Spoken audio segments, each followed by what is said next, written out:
Wait, first, have you ever listened to our podcast? Yes, I have. Which one did you listen to now? Yeah, I have. I'm just trying to remember. There's this that particular one. I actually did listen to it. Did listen to it. There's this other one. Do you guys have anything on Valentine before? We've had a Valentine episode. Something about love, self-love or something like that. That was in season 1. Something like that. You see? So that is a 2024 episode you are bringing up in 2026. So you don't listen to our podcast? No. I mean, I follow you guys. Just follow us on Instagram. Hey guys! Welcome to another episode of GirlsGlassesGod Podcast. Okay, this is hot. New year, new me. New year, new season, new us. That's true. Happy New Year, guys. Ebun, please don't say Happy New Year this time. There's no time frame for Happy New Year. Like, I'm just talking to them for the first time. In January. No, there's no time frame. Enter February. But it's Happy New Year for them because I've not talked to them this year. Please, Happy February. Debo, what do you think? Happy end of February. I mean, I'm in between. Debo, I knew Debo I was is going a to diplomat. say that. I knew I was Debo going to is say a that. diplomat. Oh God. Oh my God. Hey guys, we are recording our first episode of season 3. Oh my God, I'm probably too excited, but it's really worth it. Thank God for elevation and growth. Hallelujah. And then we are doing video Podcast. New And year, people new that now us. say, everybody are like, oh, when you ask them, do you listen to a podcast? They're like, oh yeah, I watch it. I'm like, what are you watching? You don't watch anything. I feel like people feel like when they watch your reels on YouTube, on Instagram, Maybe they feel like they watch. Yeah. But That's like, I guess that was what I was referring to. but that's Yeah. Debo. Anyway, they was giving us lamba. we have a guest on the podcast and we are super excited. First episode of the first episode of the season, and we already have a guest. See, we're not joking. We're not playing this year. We told you guys we're coming back and better. Back and better. Hot, We're not hot. playing. So Debo, do you want to introduce yourself to us? Yeah, hi guys. Good to be here. My name is Debo Olarabaju. Is there another thing you want me to say? Anyhow, What do you want them to know about you? What do you like? What do you like? Anything. Oh, nice. Again, I would like to say, just giving a bit of background. First and foremost, I'm married. Ooh. A daughter of a daddy to a lovely daughter. Aww. The cutest girl ever. 6 months old. Aww. Yeah, it's been an adventure, and So, but beyond that, I would say I work in the tech space, and period to now, I've been privileged to move across 3 continents, doing consulting, corporate finance and accounting, and I'm really big on community, and that's why I'm here. Omo-Olorun and Ebun have been my community back in the days, back from Nigeria. So happy to be here doing this. Ebun, the look on your face for me. Yeah, I don't want to believe that's a lamba. It's not lamba. I was actually just patiently waiting for like one lamba to just drop in between. But then we have a big boss in the house. Like from everything you've heard from Debo's introduction, we have a big boss in the house, walking across 3 continents, a daddy in the tech space, accounts, has a baby, doing everything and more. Yeah. Why not? Well, Debo, welcome. Debo is a Excited very, to have very you. good friend. Yeah. We've been together for a very long time. yeah, long way long back. time. Long So it's good to It's have good you to here. have you here. Yeah, same. So excited to be here.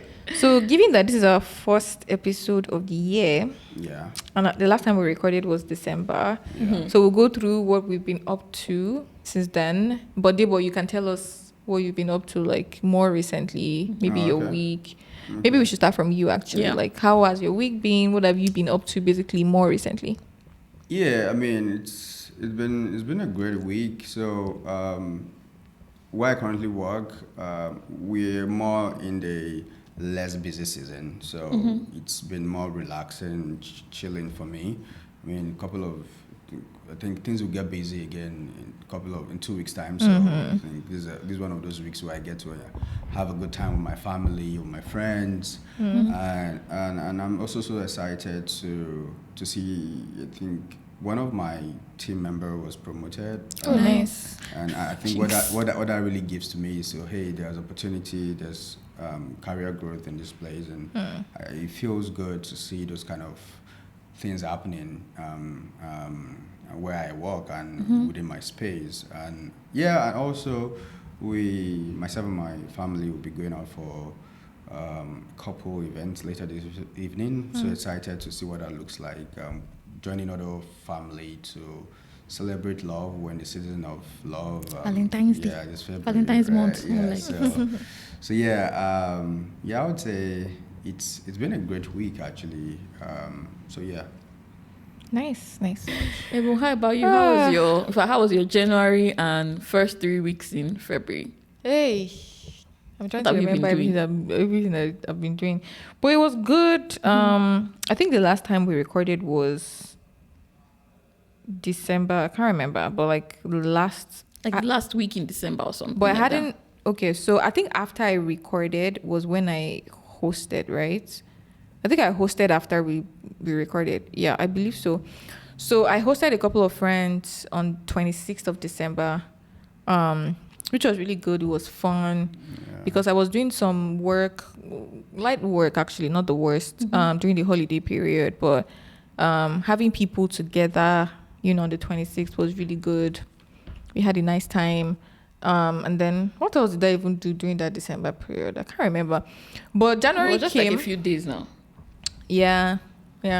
Oh yeah, 25th I was at NK's house. She hosted for Christmas, and I came over to your house. And then 26th was when I had the party, and then 27th I worked definitely. And then I think I worked on a couple of more days, and then crossover. And then the first Monday of January, which is like January 2 or 3, I can't remember, I traveled again for work. So I've been going to I've told you guys about how every winter I'm always going to very, very cold places. So yeah, traveled during that period. I'm trying to see if there's anything. A lot of things have happened though, but you the recollection of it. Yeah. I know recently also we had like Galentine's brunch planned and organized by Omo-Olorun, which was really nice. It was really, really good. Tenny was also there as well. Yeah, my wife was there. And what's her name? Olamide as well. Yes, they speak so well about the event. Yeah, so that was really cool. I'm trying to just pick the highlights of some of the things that I've done. Good one. Well, let me see. For me, what else? What did I do? January. Now we look like very dry people. I feel like I should have thought about this question before now. It doesn't matter. I think January for me was very good because, like I mentioned last year, I started journaling, and they will say journaling. I'm a journaling girl now, and I think it was really interesting for me journaling in the month of January and even ongoing, because you have to write. Basically, it's not, I don't have those journals that you have a full day, like a full piece of paper for like a day. It's just like maybe 2 or 3 lines you can write. And thinking about how you want to condense your day in 2 or 3 lines. And I started realizing that I was more focused on what happened at work. I'm like, work is not my life. What am I actually doing beyond that, right? So that's helped me put things in perspective and try to be more. So that was kind of the reason why I thought about the Galentine's brunch, because I was like, okay, that, I want to actually do something else, something different. So I started thinking about hosting. And it was really nice. I feel like everybody came correct. I need to still edit the video and drop it. But I loved everybody's outfit. I think that was the highlight for me. Everybody came, it wasn't even we planned it, but it was cold, the weather and everybody was looking so nice. And I really enjoyed that. And then what else have I been doing? Okay, yes, one other thing that I've been doing recently in church, they put me in charge of one of the small groups. So we're going to be starting a book club. Oh, nice. So me and another girl that I know in church, we're going to be the leads of the book club. And we're just talking about, okay, what do we want to see? What do we want to do for the book club, right? So we're still putting things in place, but I just think it's a very interesting process to go through, deciding, because the first book we're going to read is probably going to be both of us that'll decide what book it is. Have you decided yet? No, we have a haven't. list. Well, we have a list because we have like very similar interests in the same authors. So we just need to like narrow it down and say, okay, this is the first book we're going to do. And then the whole premise of it is that, we'll probably meet once a month, like to discuss the book, meet somewhere. And then when we are meeting, we'll now decide on the next book. So it will be like a collective effort, like, okay, what do you want to, what do you want? Maybe we'll do like whatever kind of whatever to like pick the next book. So that's been very interesting. Like, so I think one of the other things that I'm looking forward to, I'm planning like trips. Like I'm planning like my trips for the year. Oh, nice. So I've booked like my birthday trip. Don't worry, when it comes, I will give you all the. But right now, like I've booked my hotel, booked my. So I'm just thinking about like, what is the itinerary going to actually be like? So I haven't like finalized everything yet. But other than that, like work, I don't really want to talk about work. Like work is going well. Like it's going super. But again, I'm trying to reorient my mindset like this year to make sure that my life is not focused on work.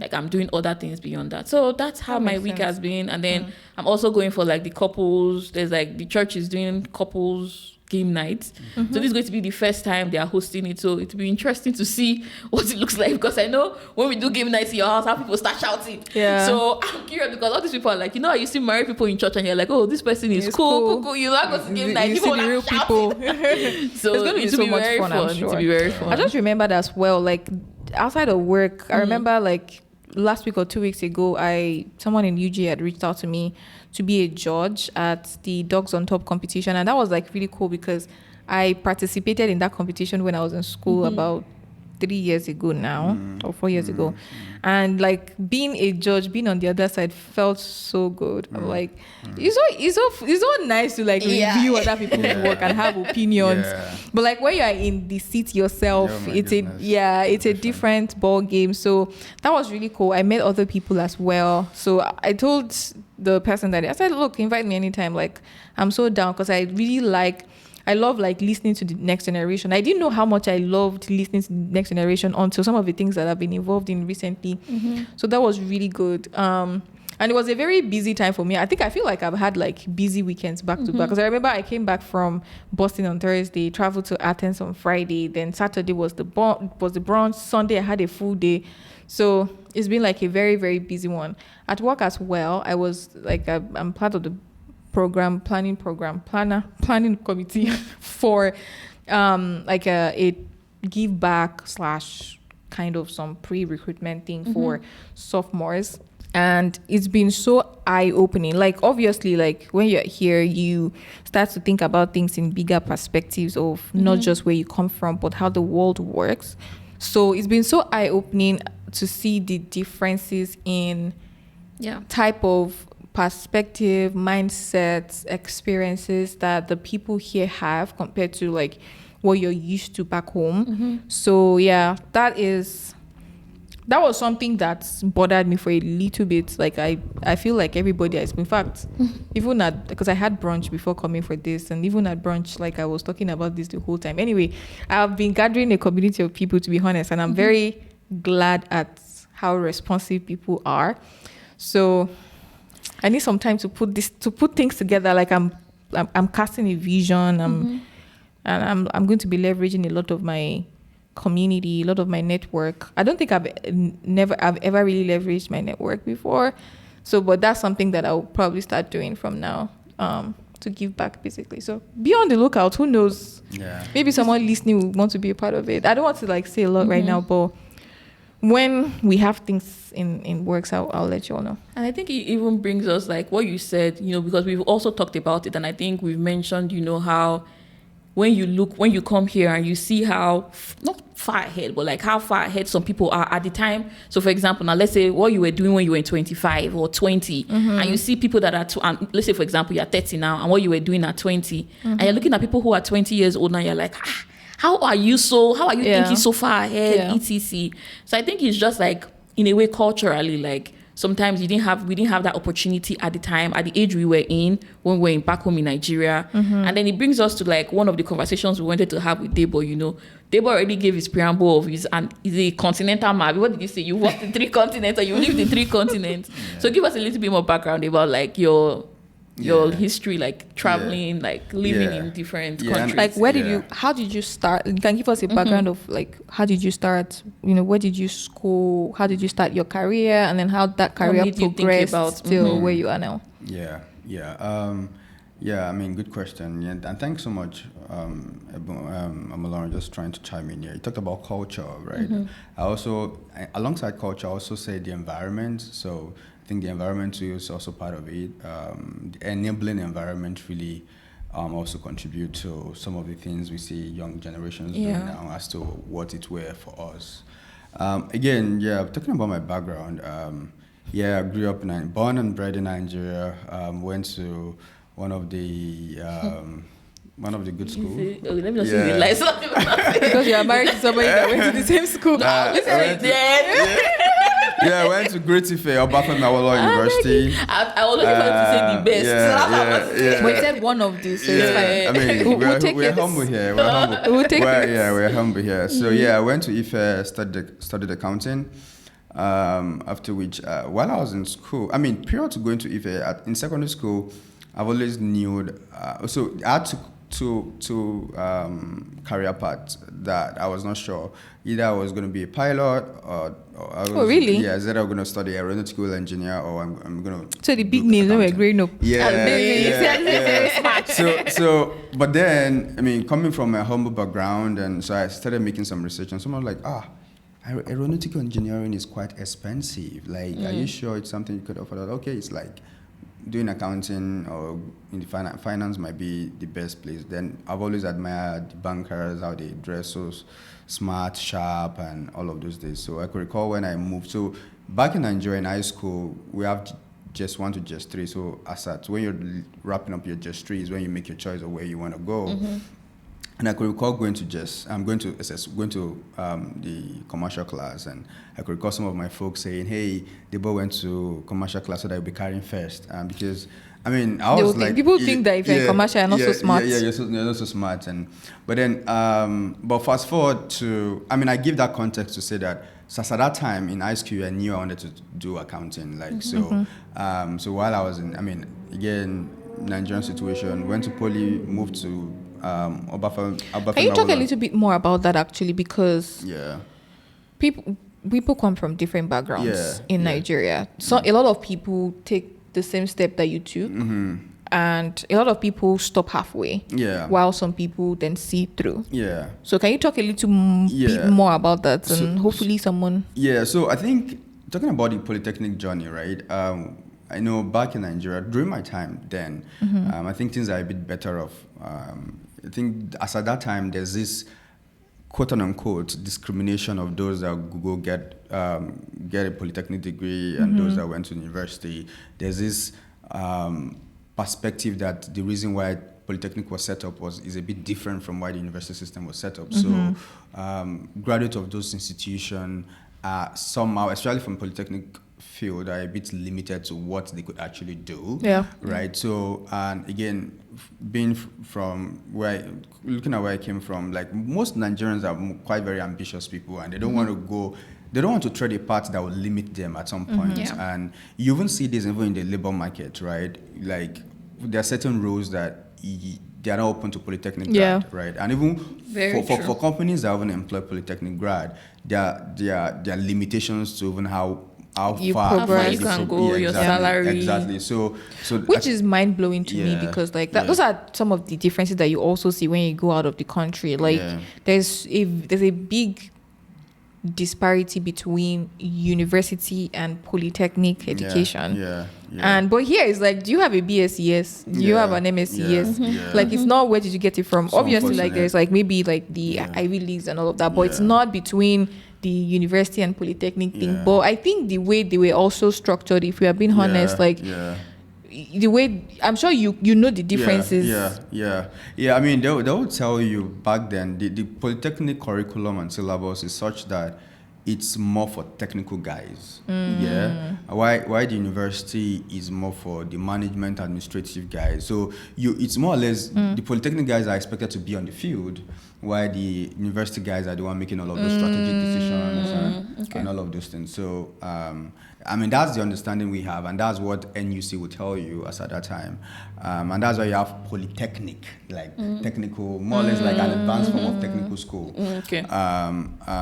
But then, just circling back to my own experience, I would say to the glory of God, I had a first class in Ife, but I would say all of these wouldn't have happened if I had not gone through the polytechnic days. I mean, I did well in the polytechnic, but then it was more or less, in as much as I said that maybe the curriculum was a bit different, but sincerely, my first 2 years in the university was typically just repeating what I've done back in the polytechnic days. So it was Did you more start or less from like 100 level? so I started from 200. Okay. Yeah. So it was more or less like a walk in the park for me. Even though 200 level was very crazy because then I had to take 100 level courses and so it was like juggling all of those together. Did you do HND in Polytechnic or just ND? So I stopped at ND. Okay. Yeah, So national diploma. Yeah, national basically. diploma. Yeah. But unfortunately, a course that was meant to be again the Nigerian situation, going on strike and all of those things. But the national diploma was enough to get me into the entry to the university. Yeah. Okay. Yeah. So I studied accounting. Back then, in the university days, for most accounting graduates, the peak of the would say then like the dream of every undergraduate studying accounting was like working in the big four, working in the big accounting, the big four accounting firms, public accounting, right? So that was what I've always been my dreams and aspirations, and I quickly had to get my ICANN. Thanks to ICANN, I got a scholarship and I got free tuition, took the exam. And so after I graduated, hoping and applying to all of the big four accounting firms as at that time, but none clicked out for me. And there was H factor, and I mean there was also exposure factor as well. But then I was so passionate about wanting to be in that space, so I started with a boutique accounting firm. Okay. And I would say that was one of the best decision I had made because that kind of now positioned me to be able to get into Ernst & Young, where I met. I mean, we've had contact, we've met before. Period to that. You guys have met before. Yeah. We say not like So I've seen her before, but she hasn't seen me before. Where did you see me, Debo? Alpha Marshall. You at Alpha Marshall? I didn't follow you guys to take tutorials, so I was just coming there to read. And there was this day yourself and Judith were there making noise and talking. That moment. This is the first time I'm hearing this. Yeah. I mean, I go to Alpha Marshall. So because what is Alpha Marshall? So it's a tutorial center. It's a tutorial center for people that want to write exams, like CPA equivalent exams. Exactly. So I think that was my first contact. So I just because ICANN was paying my tuition and my exam fee, and I wanted to maximize the benefits. And again, because I've gone to poly, I've went to Ife, and I had a good result. My lecturer was like, "What are you taking tutorials for? You can as well get the pack and read for this thing, and you pass You should this be exam." teaching the tutorials. So in my mind, I was like, you know what? I would, so that I won't be left behind. I'll go to the tutorial center, try to go through what they are teaching them. Right, see what they are learning and to without be sure paying money. Without paying. So that was the whole idea of going to Alpha But Marshall. did you know someone there? Sunday was attending Alpha Marshall. You're dropping people's name that they can't. Wait, did you guys work together? No. So Sunday just so because his family was he had his family in Abuja then, so he was redeployed from where he was serving to Abuja. So that was how we connected again. But we went to Ife together too. Sunday went to Ife together. So got my ICANN, started with a boutique accounting firm, which launched me to get into Ernst & Young, where myself and this beautiful, ambitious, great lady got to connect again. And and while I was there, I was in the audit and assurance service line. Really liked it there. Did some consumer work as well. But then I've always wanted to feel what the financial service industry was like. So I recruited to join Deloitte as a senior associate. Then again, prior to now, I've worked at Access Bank before, using my polytechnic degree. Then so working experience the crack. Yeah, so going to Deloitte in the financial service industry was like more or less like, okay, I had some background. So it was really great there. While I was there, well, prior to moving there, myself and Ebun, on one of the occasions, we talked about MBA, and I think we were just one of those random calls when we were just talking, challenging each other, and we were like, oh, what's the plan after now? What are your career goals? And yeah, we started talking about MBA, and she was coding it for me, and later I decoded. Let me tell you what happened. If you're in Nigeria, you will know. Yeah, traveling now, so don't tell people. Yeah, but I think that conversation really sparked my interest to also want to just pursue this particular MBA journey even further. So I started applying even before. I've done various interviews at EY then. So fortunately for me, when I got to Deloitte, I already had admissions waiting. I was working at Deloitte, liked what I did, but then while I was at Deloitte too, I got an offer from. So I think that was also the period where there was a massive transition of folks. Just because I think that was shortly when we had the British and the England guys, the British exiting the European Union, and they were like. They were out of Brexit. Yeah, exactly. Human resource capacity issue then, and they were trying to see how they can make up for that gaps and all of those. So, there were a lot of opportunity for the big four guys in Nigeria and Europe, and I was like, I was fortunate to be one of those folks that was able to maximize this opportunity. So, while I was at Deloitte, I had MBA admission. I had what was it called? England, and I was like, where do I want to go? You had a job opportunity in England, and then you had a study opportunity in the US. So there's always, low key, right? There've always been that plan to leave the shores of Nigeria, right? I've always seen myself, Japa, to Japa, I've always seen myself, and it was not just for Japa. I mean, there's so many different reasons why people Japa, right? But for me, it was more or less like I saw myself as someone that has a lot to offer, not just within my community, but the global world entirely, right? Yeah. So I didn't just want it to be operating locally when I know there are things, there's capacity. Yeah, there's capacity to do beyond what I was doing, and God has deposited a lot in me to impact my world, right? So I think you had two opportunities. Yeah. One was a school opportunity in the US, and one was like a work opportunity in the UK. How did you make that decision? Yeah, I mean, because they were slide. Yeah, of course. And I was going to say that again. I mean, it just crossed my mind. Because I knew when I was moving at Deloitte, and I think we had that conversation because myself and Omo-Olorun, because this woman left us earlier. She has been in the US. She was like. She was like that mentor we're looking up to, like, want to be where you were. But then myself and Omo-Olorun were all prepping together. Fun fact, we were preparing for the admission then together. And when the opportunity came, I was like, hey, madam, this is what's happening here. Or I'm not sure. I'm not sure. Debo had a conversation. Debo was like, that's... people will not understand. Because it was either go and work in the UK or school in the US. And when I'm talking with us, I was like, Debo, the MBA. Because in my mind, it's all us together. Debo was like, but you can't explain it to people. People will not really understand how you are leaving a job opportunity to go to school. But then, sincerely, it was actually a very tough decision to take. It will be. Because knowing the kind of opportunity the MBA would give to you, and also, so for me, I think I was just more, I was leaning more on the conservative side to say. I think I know why you went to the UK because, I think at that time Emory did not give you 100% as well. So there was also that factor. Yeah, it was not a full tuition, right? And also, exactly, and that also means that threading this part would also mean that I'm also going to incur some finance on my part. And this guy, right from scratch, to the glory of God, God has helped me. I've been doing things independently myself. So it was more or less like, okay, you know what? And don't forget, again, at some point, the plan was just leave the shores of this country, right? So it was more or less, you had this auntie and all of those things. And I was like, okay, let me even go to the UK. Let me explore that space. Let me, and again, UK too, because I was working in the financial service industry. I was like, okay, UK, London is a great financial service hub, right? So let me just go see what life looks like over there. And I was like, but what I did then, just to let you guys know that I didn't totally forgo my MBA admission, also defer the admission, and that I also had to make some commitment of $1,000 or so thereabout. And that was me saying, okay, after 1 year, if I really did not like my experience over, I could always come back to the US, right? Got to the UK, really liked it. lovely people, reserved folks, and worked at BDO.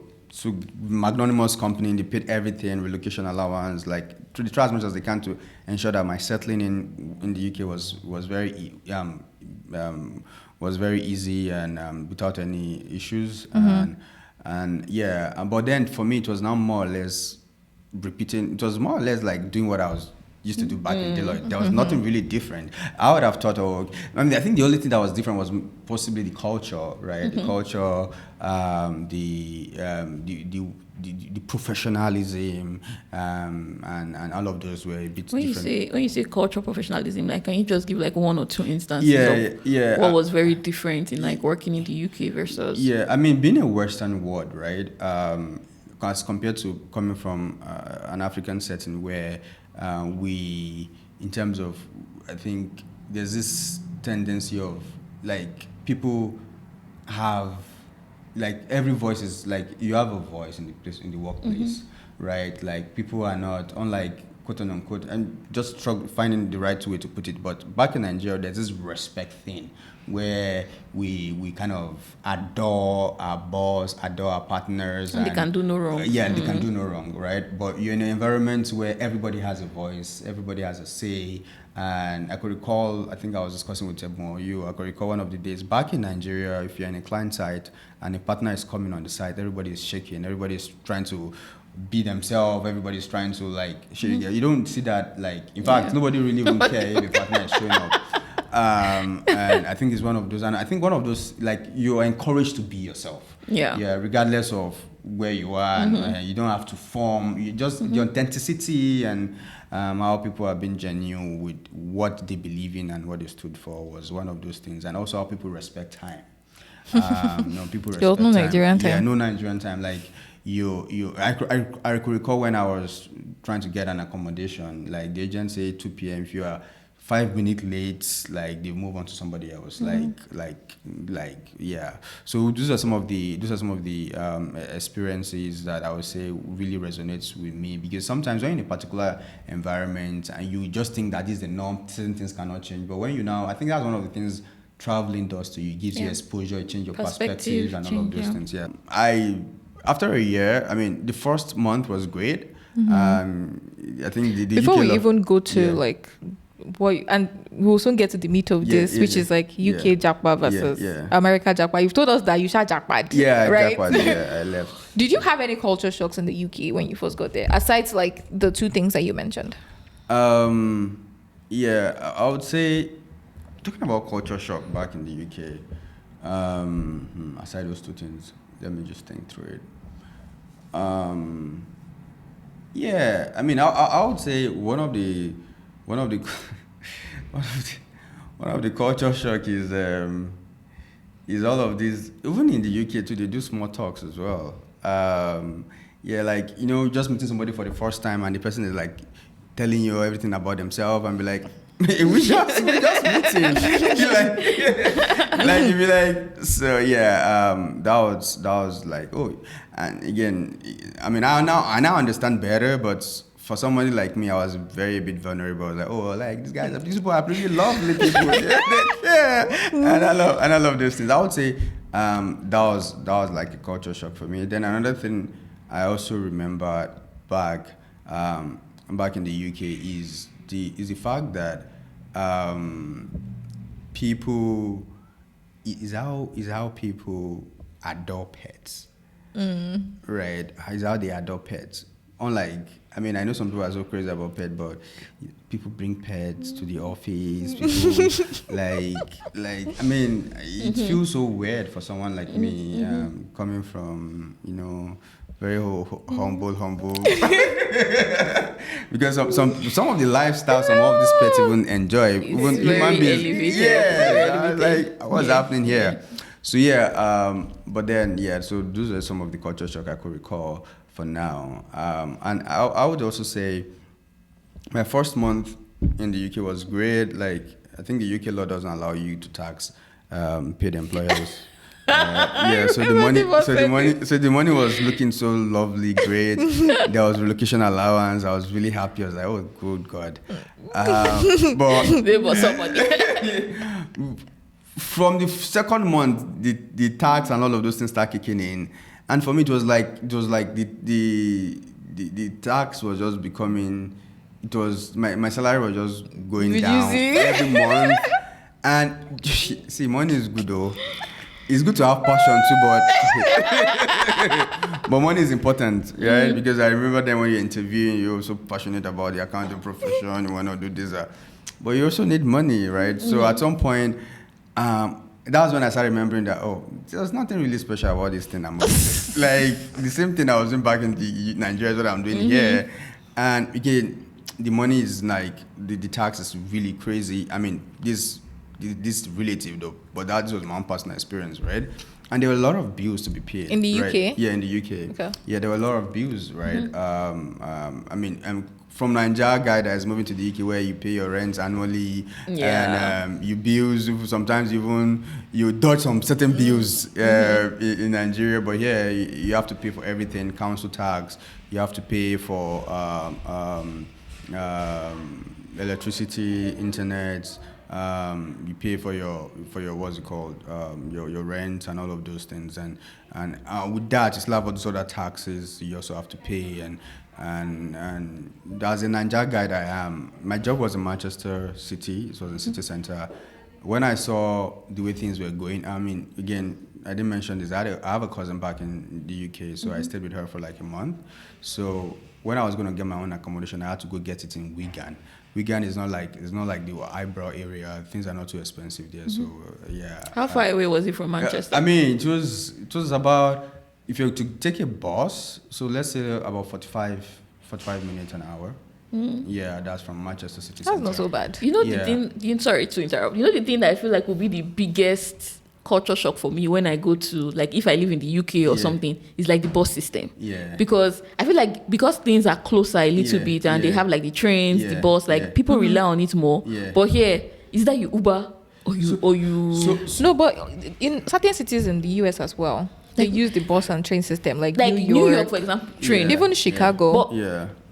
Chicago also use train. It's not everywhere. Yeah. So it's not everywhere. So that's one of the things you want to compare, right? In terms of infrastructure, take it or leave it. The European countries, or I would say England, does a good job. Europe is smaller. Yeah, it is actually. So like US is from here to Seattle is like 5-6 hours. That's an argument to say maybe that's why they're able to have such a great infrastructure. But then beyond that, I also say the US is a capitalist environment. So you mean like specifically transportation infrastructure? Not really. I mean, in terms of healthcare too, like, so healthcare is next to, like, it's costing really next to nothing in the UK. Like, but you guys queue though. You say what? You guys queue. This is just happening recently because of the number the influx. Of the influx of folks, immigrants that have moved in. But prior to now, everything health is like cheap for everybody. But could you get urgent care when you need it? Yeah, you could, but now things has changed. But back in those days, you could. Okay, back in those days. Yeah. As if it's 1965. So I'm saying, when I say back in the days, I'm saying prior to, even a year after British exited the European Union, right? Things were still fair, right? I mean, you could choose to use private healthcare services, but you could still go to the NHS and still get good access to healthcare. But just picking back to what you said about what's it called? The bus system. The bus system is not just even the bus system, right?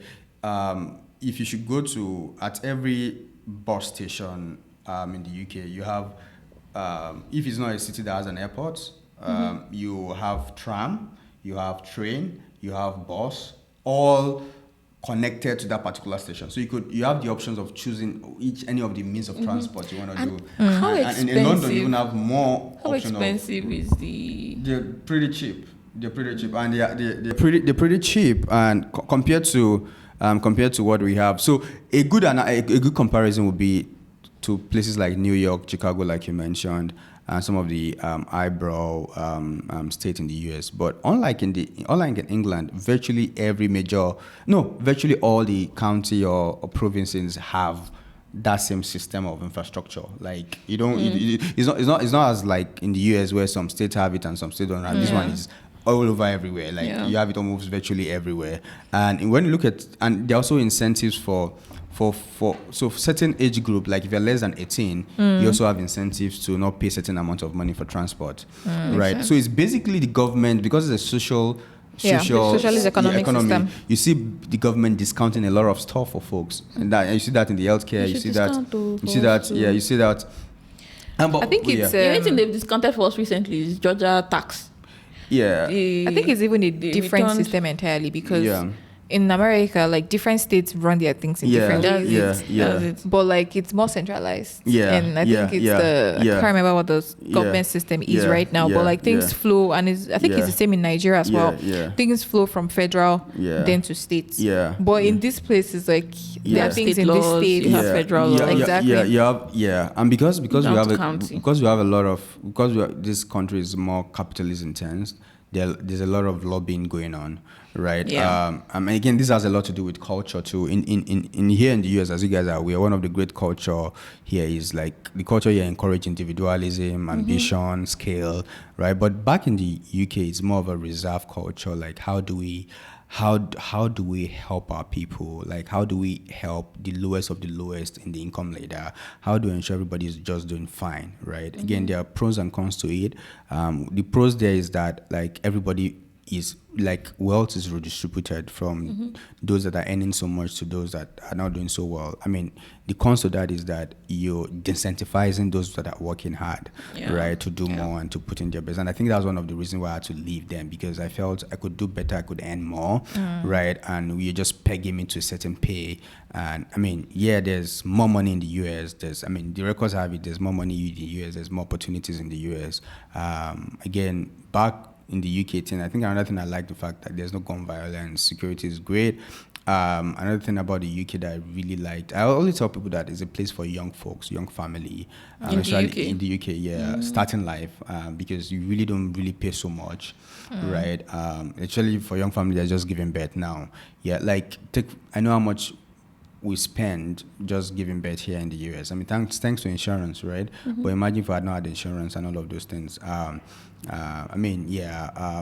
back in the UK, it's like you don't spend nothing. Like you don't spend anything. But that's the trade-off now.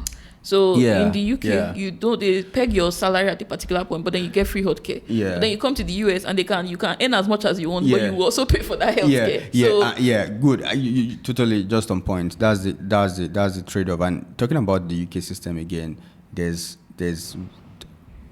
total respect for work-life balance. If whatever that means, there's total respect for it. Like nobody. I could remember. I think that was another culture shock, right? Where we typically leave close up of 5 p.m. And if any task is to go, let's say more than 5 p.m. or go beyond 5 p.m. so 10 minutes, you see your manager saying, apologizing and begging. We don't get that back in Nigeria. It's your job by 10 p.m. in the night to reply to your manager. Nobody cares. Like your managers see it as the entitlement. Like you have to do the job. I don't care how you get it. Yeah. So, but then like, you see your managers, you see your superiors. Like, really, we're so sorry. We really need to get this to the clients. We really appreciate anything you could do to, like. In fact, they start discussing over time. You get with you don't get that back in Nigeria. And I think it's something Europe does so well, like across companies, across businesses. The labor laws, they are much friendly to the employees than they are to the employers compared to the US, right? Like you have your weekend to yourself. Like nobody can even ask to come work weekends. Like it has to be So you don't get that in the US, but the US pay you. They pay you for your life. That makes sense. Just one thing that you mentioned about bosses and how they act. I remember very vividly one day, because we had a lot of contractors in the bank and I was still working in Nigeria. And I can't remember what happened. Maybe people were angry about the salary increase, or maybe the salary increase did not get to the contractors or something like that. And I remember the manager saying if you're angry, resign. She said resign, that there are a lot of unemployed youths. And the funny thing is that when they employ them, they employ them at a lower salary. So it was like a threat. Like you know how they are saying sorry to people, I was sorry with you. It's like if you're angry, resign. They're like, I can't get somebody for lower. Is that bad? Is that bad? Say the ball into your court. Do you know that what you just said now remind me of almost similar experience back in my days in Access Bank? I think something happened and I was just so furious of the inefficiency. And I think it was a client, a customer came claiming what I think we did provide. So I was in customer care, so I think I did some things, and the client did not provide that information. So I worked based on the information I had, and the client was like, "Oh, we should have thought about it and all of this." And so I was like, "Hey, this issue is from the client," and my manager was like, "Yeah, but so because I was furious and I was mad, and she was like, "Do you still need this job?" So those were the lines of thought, and now it'd be like, at that point you just want to be like, okay, this is the kind of environment you find yourself, and it's very limiting. Yeah. It's crazy. But anyway, so when you got into the US, then you had your MBA. Were there like glaring differences? Oh my goodness, yeah, lot of glaring differences. I think I actually mentioned it right earlier on about. In terms of the culture, I mean, there's no doubt the fact that there are a lot of the rich guys are here in the US, like in terms of the top richest folks in the world, and that kind of also shows you the fact that there's something the US is doing greatly. And when I talk about individualism, what that means is that people have a mind of their own. People can take risk, right? And that's why you have a lot of small scale businesses. You have a lot of private equity firms here in the US, right? Unlike in the UK where people are a bit reserved, they're scared to take risks, they're more conservative as they would be here, and you see that individualistic culture even in the place of work where people just share their mind, like hear their opinion, and I think really what that really helps is when you have an environment that encourages people to share ideas. I mean, it's really, I think that's more like a catalyst to innovation, to growth, to things getting better. I would say that was one of the things about the US I really liked. And people here are quite very ambitious, and again, you can have a lot of entrepreneurs and not be ambitious. So there are a lot of and there's more money here in the US, like great companies and great pay, depending on the pathway you used to get into those companies. Unlike in the UK where so the average salary back in the UK, like, okay, coming from an accounting background, the average salary in the UK is like £35,000. I still cannot.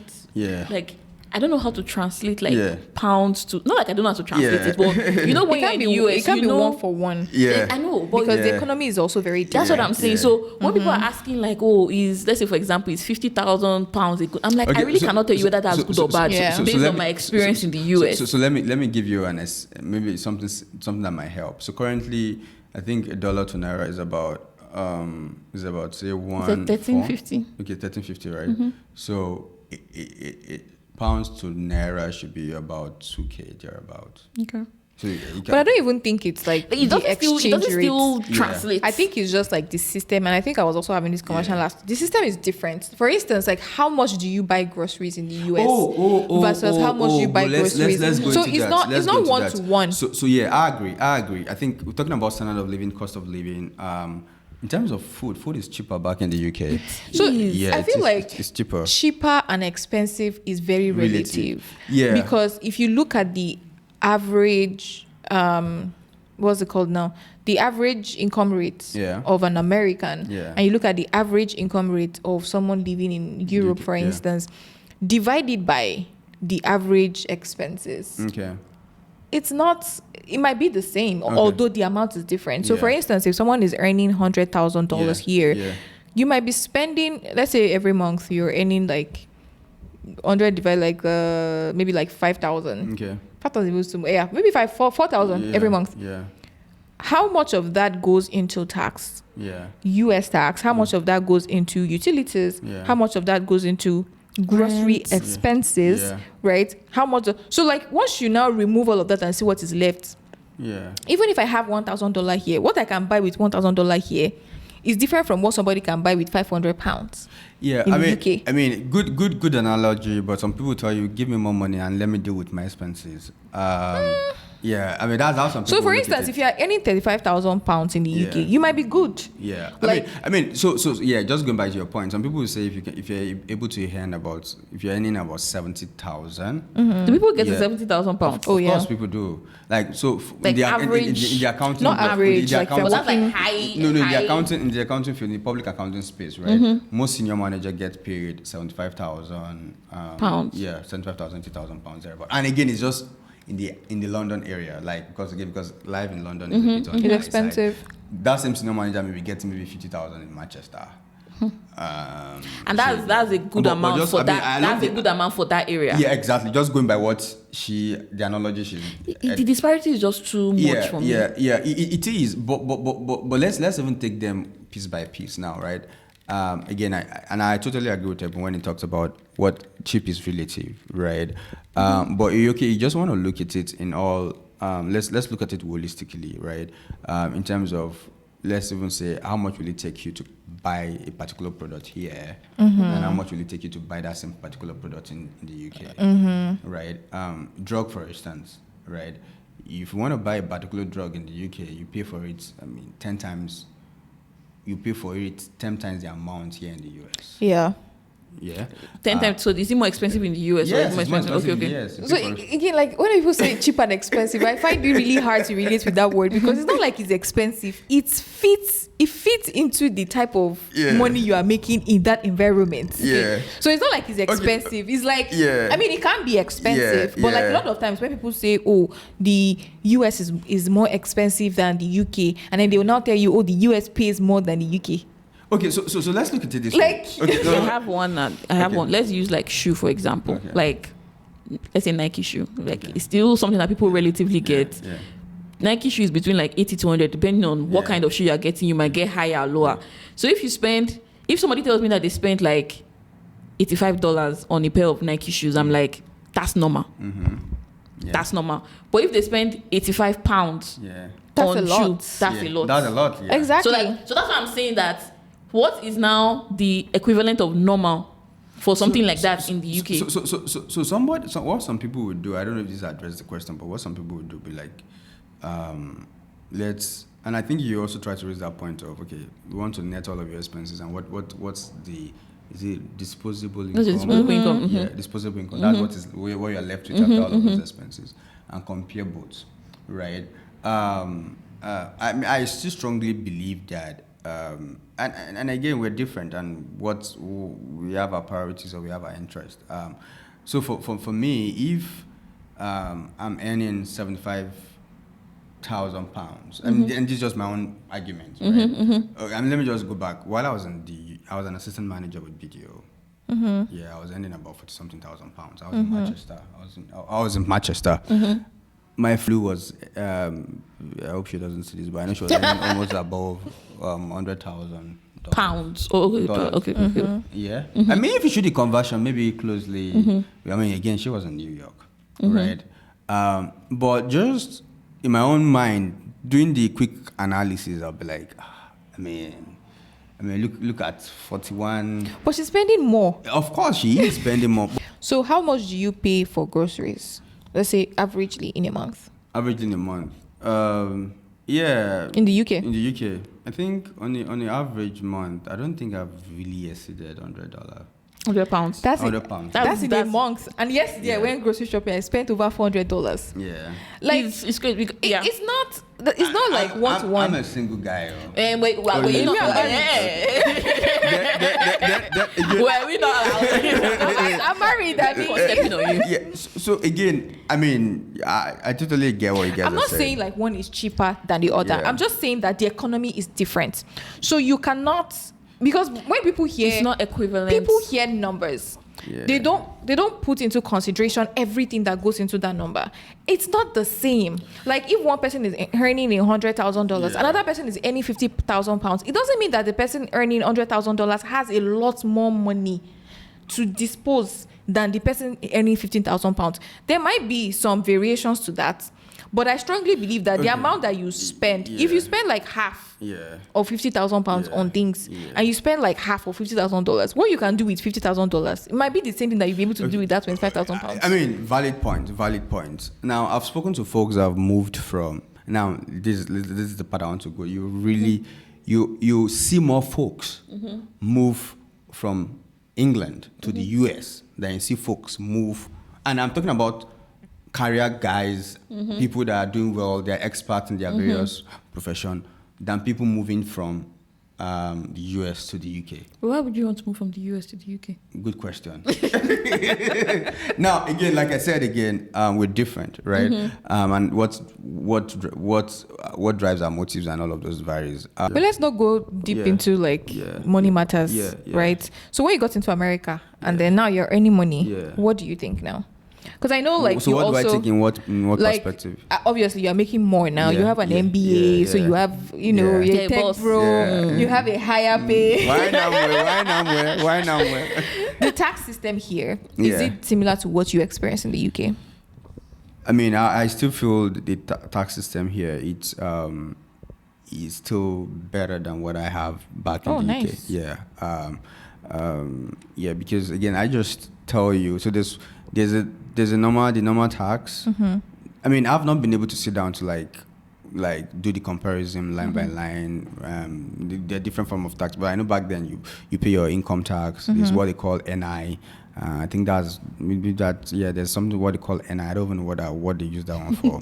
Sure, you get. I don't know what they use it for. But yeah, I mean, and I think here in the US, I mean, it's not like the tax too is super lesser. Not just tax, plus deductions generally. Plus deductions. I still feel it's still much better than my experience back in the UK. And again, coupled with the fact that I'm married, I'm filing jointly. I think all of those benefits also really impact my net, my take home. Let's talk about the pros, right? For if you're someone that really want a conservative culture, modesty, you want a good family life, good work-life balance. I think the UK is a good place for you. There, like you said, there's no gun violence, but that does not make UK totally. Now. Yes, exactly. Violence is everywhere. Yeah, it is everywhere. Totally understandable. Which I have a question for you now. And this is a question for all of us because I think one of the things that you hear a lot when you are thinking about moving to the US is gun violence. Gun violence. Like, how many times have you? And again, we thank God for life. We thank God for like everything. But how many times have you realistically like thought about it while actively being in the US? Because until people tell me, gun violence, I'm like, it's true. I know somebody. In fact, I could remember when some of us were moving from the UK to one of our guys was posting that him US gun violence. No. He's in the US now.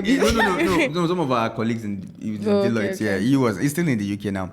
Now, to be very sincere with you, if you think about it too much, because there was a time when it was very, very rampant. Like you just hear in this store, in this public school, in this place. It's still happening. Let's just be thankful that it's not in our environment because in fact, I've heard cases of people that I've seen personally that way, that their family was a victim. Oh my goodness. Of gun violence. So I mean, I think as believers and not people that fear God, we just trust in God's word that He will protect His own. Absolutely. And then again, the normal Nigerian person will tell you, all die and die. Die can come at anywhere. maybe not see it though. I've heard some cases.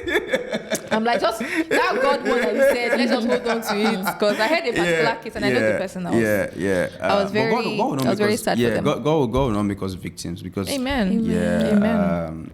But that's something to be concerned about. But again, you don't want to. So I think the point I also want to make is that you don't want to think about it too much. You don't want to think about it. It can't be your focus. Yeah, it shouldn't be your focus because but it's some and again, some people are that very conservative that alone makes the US unattractive to them.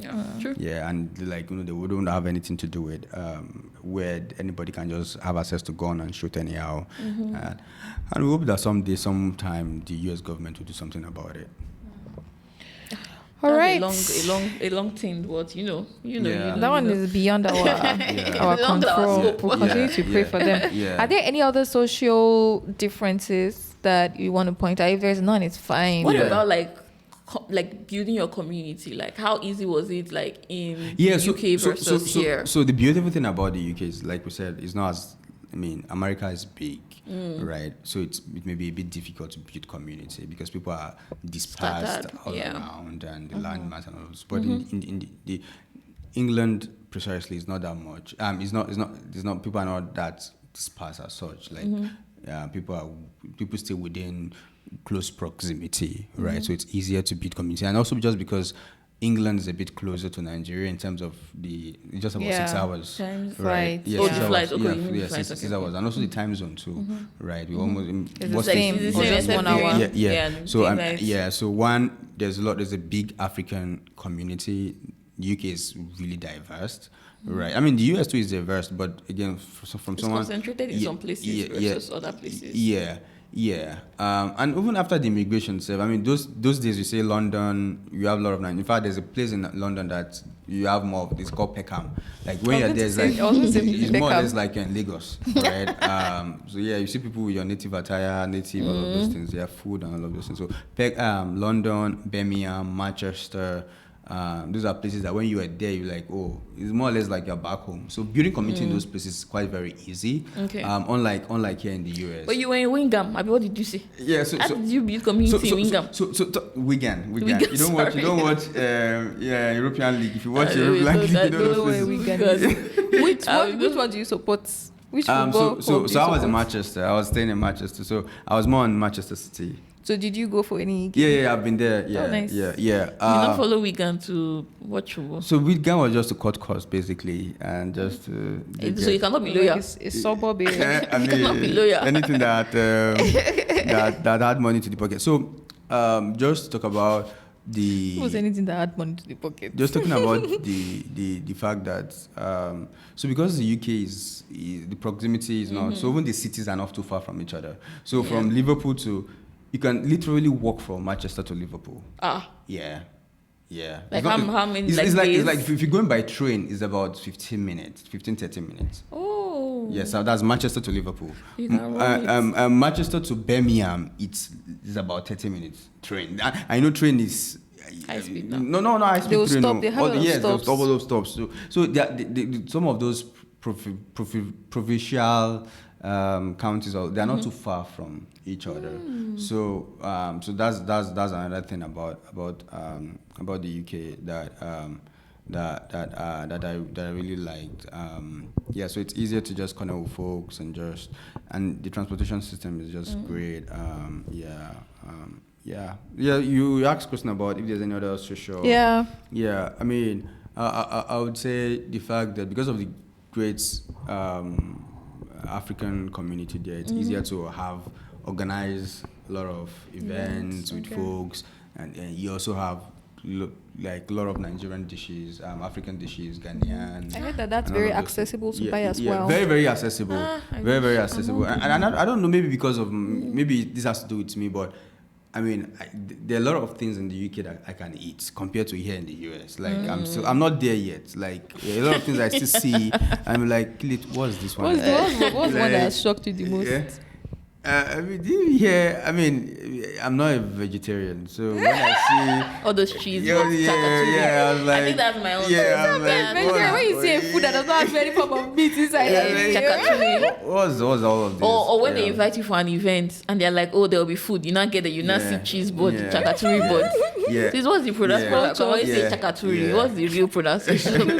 Charcuterie board. Another thing again I also observed is that the McDonald's back then is a bit different from what you have. Is it better? Because I know people say that when you go outside the US, the McDonald's is always better than the one in the US. Yeah, I mean, I can't really remember the taste now, but I know that. Okay. It tastes differently. Yeah, but I know it tastes differently, and I know that back in the UK, O2B, it's more bigger. It's bigger, basically. Fun fact, I've never actually eaten at McDonald's, which is very fun. I said I've never actually eaten at McDonald's. Oh, I mean, do you like McDonald's? I mean, as a single guy, fast food is an option. I mean, I cook my food. Do you like McDonald's as a single guy? I mean, I'm not saying the motivation for going asking, to, if I really like it. No, like fast food options. Like, is McDonald's your go-to? Yeah. Or do you have... Back in the UK, yeah. That was my go-to. There's this other What are the place other that popular Tucci ones talk they had? about. So what's the movie? It's name? McDonald's now. No. They just opened. They are... Is it Nando's? Nando's. Oh, okay. Did you ever go to Nando's as well? Is it something? So I didn't really. Yeah, Don't go out a lot. I didn't. No. I didn't. Yeah, I didn't really visit that one. I didn't really visit that one. Nando's is nice. I like Nando's. You mentioned. I was thinking about it right before you mentioned Nando's. And they have a lot of cheaper stores. So, I mean, I don't know the cheaper stores we have here in the US, but back in the UK, the major ones is Aldi. Are you talking like Tesco, groceries? Yeah, Okay. Oh, there's Aldi in the UK. It started from there now. That's where it started from. UK owns it. Yeah. I didn't know that. I didn't know that you actually. visit Aldi here too? I've never like bought something there before. Because you're too big to visit. No. Because we did a case on it in was it marketing? Marketing going was strategic something. So that's another culture. Strategic management. That's another culture to call out. So in the UK, when you go to all of these grocery stores, they help you package your items in a bag. Mm-hmm. They don't do that here in the US. You do you can now. Yeah. I mean, apart from that's if you do that. That's if you do self checkout now. Yeah, that's if you do self checkout, and sometimes they will ask you, "Do you need a bag?"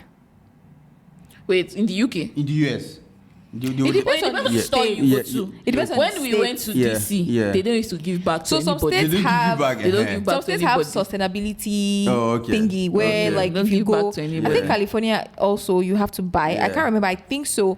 So some states have more, although Georgia does not. Some grocery stores they are too. trying to reduce I like think nylons. is it Whole Foods or no? There's one that's really popular that people like to go to. Trader Joe's.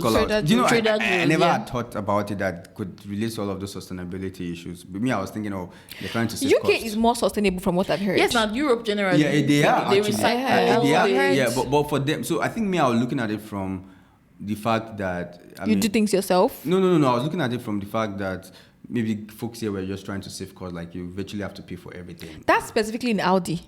No. So in Aldi, for instance, you pay for your carts. You pay for. Do you pay for nylon in Aldi as well? Aldi, they don't have bags. No. You go with your own bag. Yeah. So they don't have bags. Their so you can own buy business model is to save costs. You can buy their own bag, like not the nylon one, but like actual bag. So they remove everything. Even some stores in the UK don't have bags as well now, do they? Like nylon bag for the most ones I've visited, you have access to nylon bag. Yeah, to nylon bag. Yeah, and I would say is it nylon bag they use or paper bags? Nylon is a Nigerian thing. So no, is it paper they use or is it like paper bags or actual like nylon? Yeah, nylon. Yeah, nylon. Yeah. Which first? Let me be sure. I'm not sure because I'm on air.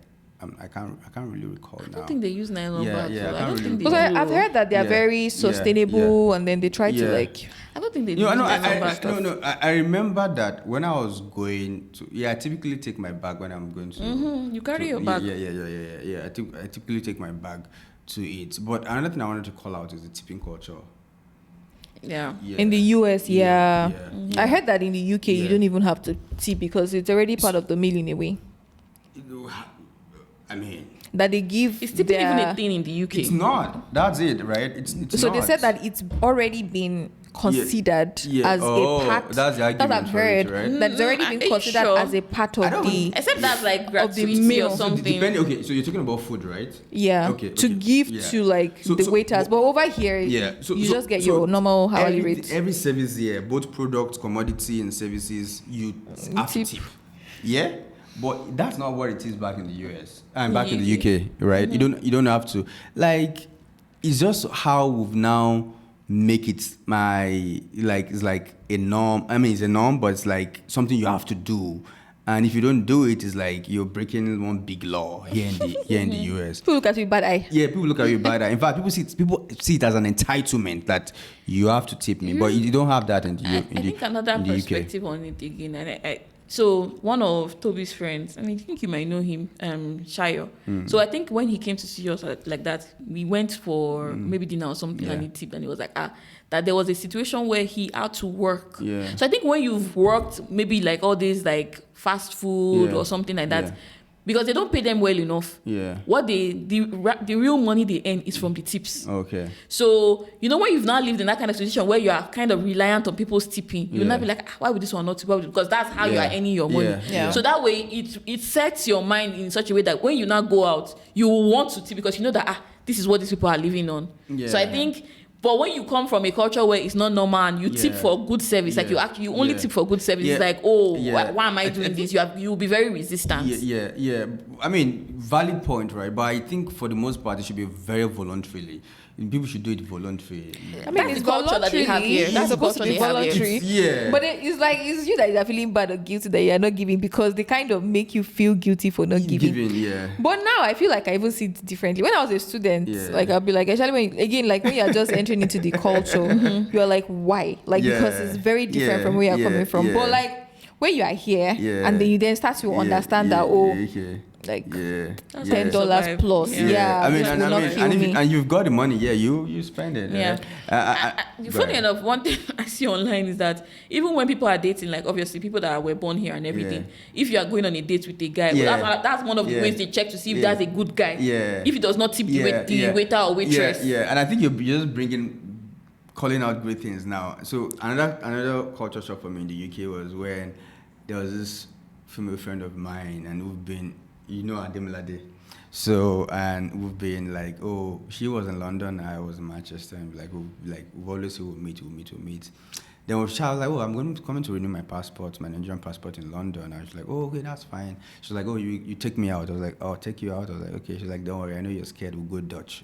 In my mind, I was like, look, you get Dutch. I was like, okay, Dutch. So again, I think it happens back in Nigeria, but it's not common, right? Where you're going out with somebody like opposite sex, and everybody go with the mentality of saying, okay, you pay for your bills, and but the normally is like, you say, let's go out, so you sponsor, you pay for everything.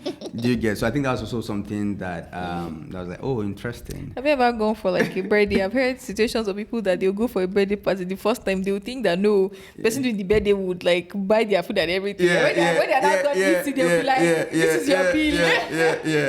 You will not say, I mean, I remember when I think it was a work event or something, and I mean, it's not even as common as it is in the US than in the UK. But I remember when somebody said they are doing something, or I think was it birthday or promotion or something, and we were like, let's go, let's go, and I was like, people dropping their card. I was like, what is happening here? Oh my God! I'm not the one that. You didn't quickly bring out your cards. Where is people dropping cards? You know.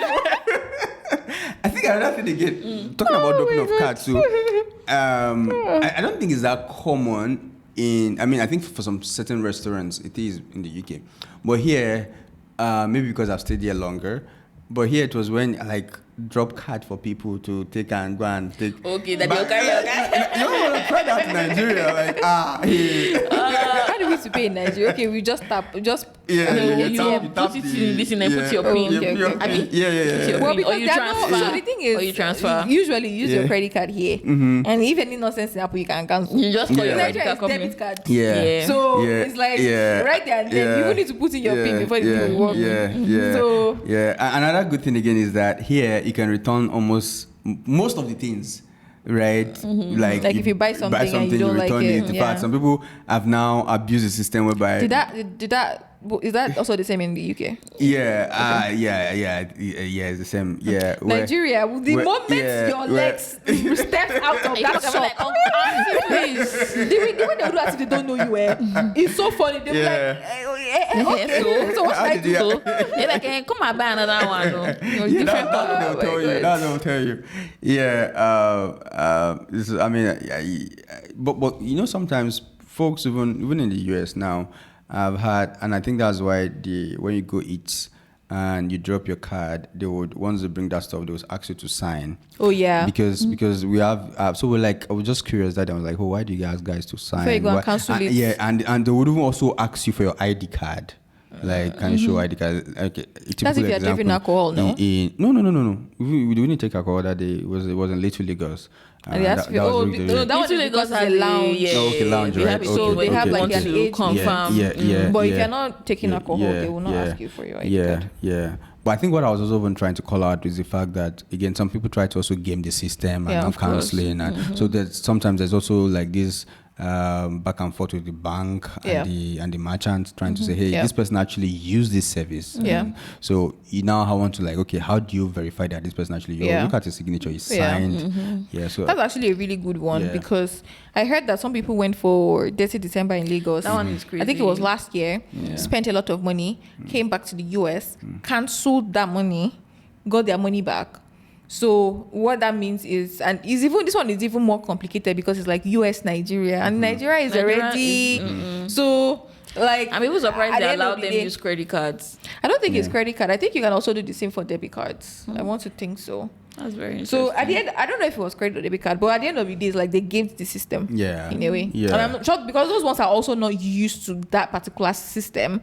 They probably did not have like a signature or something. And the point is now it's going to restrict a lot more people when you now go back. You now realize that you are there. They'll say, okay, you have to transfer. Of course. So even this whole transfer thing, there was one time that people were doing fake transfer messages. People always do crazy.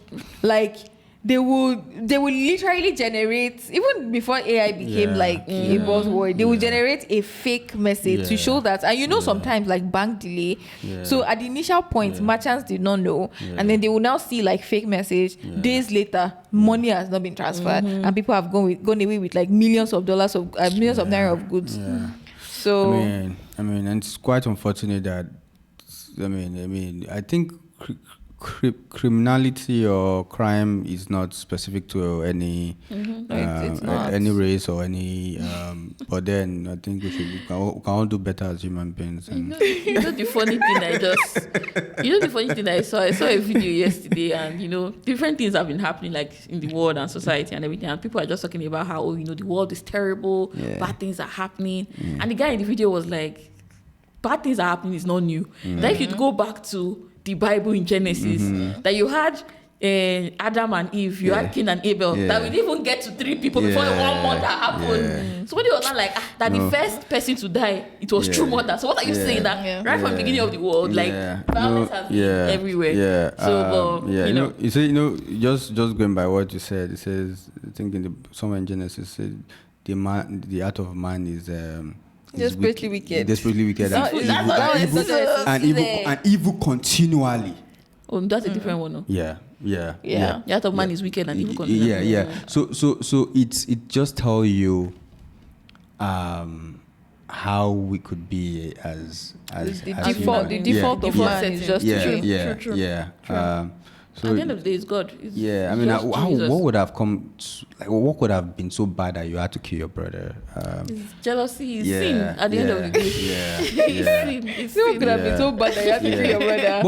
But come to think, what they told us then was during the trade by barter system that people just put their goods on the tray, and then you carry your goods and go. What happened? I have a feeling that was actually true. I had a feeling that there, at some point in life, there was some form of honesty, integrity, until all this one until is some people were trying to become richer. There will always be wicked people. There will always be people who want to be richer than every other person. By all means, there will always be greed. Is the power, like there will always be jealousy. What does it say? Like power corrupts, but absolute power corrupts. Absolutely. So at the end of the day, that's the human nature. That's sin in man. Yeah. So I think we've said a lot today. I think we can wrap up here. I mean, it was really a great time reminiscing days back in the UK and back this my current situation here in the US. I mean, your current situation in the US is definitely way better now. I wish I had moved to this country even much earlier, but thank God. Yeah. So, thanks. You haven't allowed me give closing remark. That's what we're about to do. Oh, so we have something called today's dose of EO. So before you go, like, what do you want to leave the guest with, basically? Yeah, I would say you can be more than what you are now.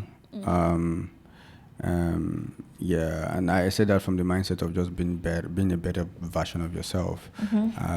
My journey, in as much as it was a bit very, sounded very casual, sounded like a conversation. It was a difficult moment for me taking certain difficult decision, because this was my life that I was gambling on. Yeah, it was more or less gambling in. I mean, I had my clear pathway to permanent residence, indefinitely live to remain in the UK.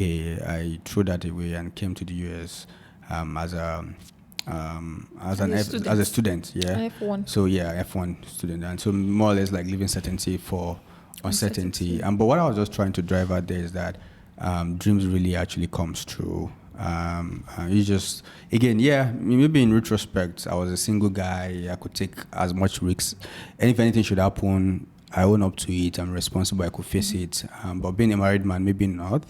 But then what I was just going to call out is that dreams do come true, and there's no limit to how far you can get to in life. So yeah, really appreciate you guys for bringing me here to share my experiences, and looking forward to more sessions. Thank you. Aww. Debo, thank you. Ebun, what's your today's dose of you?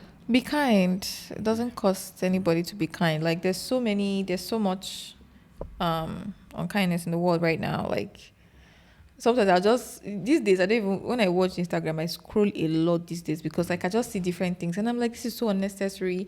Like you're talking to, let's say like maybe a maid or something, and then you're making a video of it, how you're like, making derogatory remarks. These days it gives me headache. Like just be kind to people. Like it costs absolutely nothing to be kind to other people. So I just saw this thing recently. So I don't know, like in my past days of this podcast, I used to give movie recommendations. So I'll pull one out today. So I've been seeing The Gilded Age.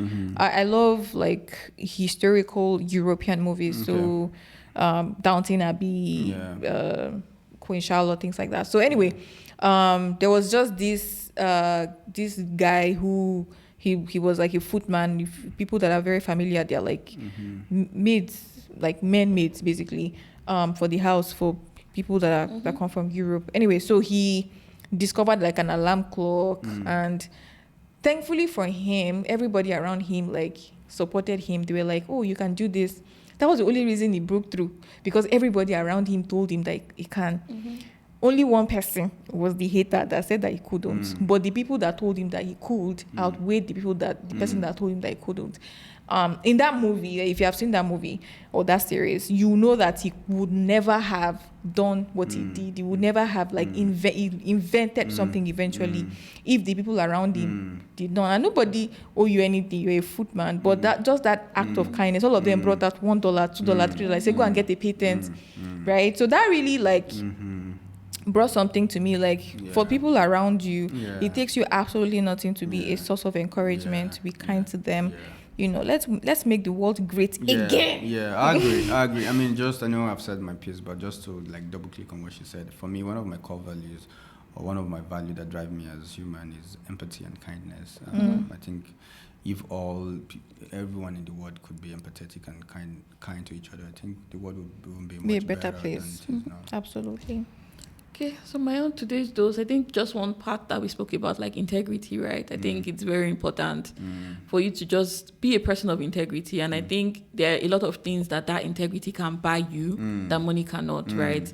Just like your reputation, like your peace of mind, and just knowing that, there are certain situations that happen that, as much as, you can't really trust anybody, but some people that you've worked with, if you see a certain situation, you'll be like, I trust that Bible cannot do this thing. Like if you saw it's a lie, it's not how you saw, it's something else, right? So I think just having a sense of integrity. Yeah. I mean, the Bible says a good name is better than silver and gold. So you can buy it. You may not have the money though, but that name, it will speak for you. Speak for you, yeah. Speak for you. Pastor Debo, Debo. Should I pay my offering? Should I pay my offering? But Debo, thank you so much for being here today. Thank you, so this conversation I prepared better, but was deeper than I thought it would be. For some very reason. Serious. I thought Debo would be laughing. Even Debo came with a very serious. Debo was doing research I'm before sorry, this call. I'm sorry. So he came. US analysis. He came. No, they was. That's I the reason wanted why. to laugh. I wanted to cross like Debo, we'll do another episode so people can see your funny side. the goofy side. Yeah, I wanted to laugh.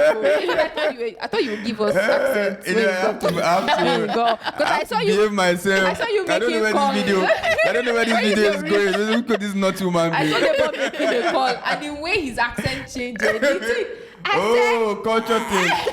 You know what? We've got past this. What did you say? Code switch. Code switch. Please, Yeah. You know, I mean, I know we're off record, right? You're not off record though. I'm still on record. We'll continue. But culture shock. Back in the UK, most of my guys, our EY guys, when those guys are speaking, they be like, they couldn't understand what those guys are saying because of the tone and all of those things. Yeah. So then I was like, why are these people making life difficult for me? Like, I mean, talk slowly, let me understand. But you know, when I now got here, and when I also was now talking, and I also observed that they too were not hearing me. Like, they were like, oh, can you come again? And all of those things. And I mean, I remember one of my pastors like, it's because you're not listening well. If you listen very well, you hear what I'm saying. But then I think what really kind of helped me understand was that, remember when you were in the UK, when you were struggling to hear these guys, that's the same situation they also have to when you're talking, and they also are. It's not because they don't like you. They also are because they're also not used to your own tonation and all of this. So they are also struggling to understand you. So they burst. And sometimes when some of us try to speak in certain ways, some people would think maybe we're trying to show ourselves or not. No, so I think sometimes it's also a way. I mean, you could speak your normal way and they will still understand you, right? But sometimes it's also a way to also help communicate, like just help both parties understand each other. I think sometimes you also adapt to them. Yeah. Because if you say, oh, what are you saying? And they ask you, 20 times, you yourself too, you will start and say, what are you saying? Yeah. So I feel like it's just natural as human beings to also adapt to wherever it is that you are. Because if you look at children, if you bring a child from Nigeria now that is 5 years old now, leave them here for 1 year. They're already doing spirit. Yeah, so true. you have to adapt. For instance, now, oh my, I can't wait. I can't wait. In fact, I'm sure she's gonna. She'll say that it's not daughter. I'm sure she's gonna. You say it's daughter. I'm sure she's gonna teach me some accents too, right? She'll say it's daughter. I can't really wait. Say daddy, why you saying daughter? They will make like cute videos of you and your baby when she starts talking. Okay. Yeah, when she's I'm gonna do something. Start teaching her ABCD. There's one baby I'm seeing on TikTok. I'm serious. The girl is small. She can read. I will send it to you. You say she knows the intonations. Yeah, I will share it with you. They don't must use all know Nigerian intonation. But also teach her Yoruba. I know it was teach her a struggle when to pick her name, and I was going to give her an English name. I mean, she still have the name in her name. What did they start calling her? My wife was so intentional. She must not lose her identity. No, I love that. Like, I love that. The identity must be there. I was going to give her lies. No, I mean, again, you won't blame this poor man here because we've navigated through the corporate American culture, your name alone and all of that. I know sometimes you just want to make life easier for people. Like, even when, take for example, you're coffee chatting with somebody and the person is struggling to like call your name. Yeah, call your name or to interact with you. What do you use at work? Do you use Debo? Adebo Wale? No, Debo. Okay. Debo. My goodness. Another journey is the recruiting journey. Goodness of God. Debo, I get to come back for humbling, very humbling.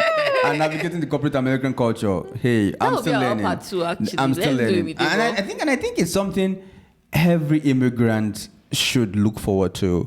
Right, because some people have been able to navigate. I mean, I think myself and you were talking about people that like have their early education here, their undergrad here, and all of it. It's quite different from some of us that just came here for graduate studies. Like, that's an entire because it's one thing to get a job, it's another thing to sustain it and to be successful at the job, right? And not even in an environment climate where employment for the most part is at will and anybody can be let go at any point in time. Employer's market even right now. So. All right, thank you so much for listening to us. Yeah. Continue to like. They were not sure this energy when you were talking about doing seriousness. What should they do? Whoa! Please subscribe, like, follow, share. Debo is not reading it from anywhere. I don't know why I feel like he's reading it from somewhere. It's not. It's a special expression for me. Look forward to our next episode. Coming out live. Please and please. Debo is really enjoying. Call a friend to come and watch. We share. If you are not, So name call two people that you know to watch this podcast. I'm trying to call Teniola. Let me call you first. Yes, Teniola. Similulua. Olamide. Oh, your family there. Yes. Let me start with my family first. Okay, you guys have heard the bird. Thank you so much, guys, for tuning back in. We'll see you in the next one. Bye.